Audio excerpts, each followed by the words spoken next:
వారు ఐగుప్తు నుండి బయటకు వచ్చినప్పుడు చిన్నపిల్లలు, మిడిల్ ఏజ్ వారు, పెద్దవారు అందరూ కూడా బయటకు వచ్చారు కదా. బయటకు వచ్చి వారు 40 సంవత్సరాలు కూడా అరణ్యంలో నడుస్తూ వెళ్ళుచూ ఉన్న సమయంలో జరిగింది ఏమిటంటే, వారు ఎప్పుడూ బట్టలు కుట్టించుకోలేదు, టైలర్స్ పని లేదు, చెప్పులు కుట్టించుకోవడం చెప్పులు కుట్టు వారి పని లేదు.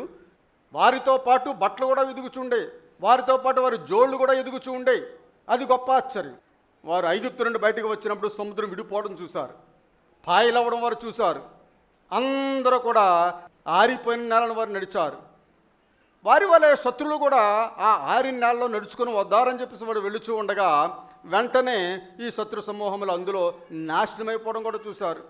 ఈ రోజు నువ్వు చూసిన శత్రువు మరి ఎన్నడూ నువ్వు చూడవని దేవుడు చెప్పాడు. ఆ విధముగా ఎన్నడూ కూడా వారిని చూడకుండా వారు ఆ సముద్రంలో మునిగిపోయినట్లుగా మనం చూస్తూ ఉన్నాం. అటువంటి అద్భుతాలు. ఆమేన్, హల్లెలూయా.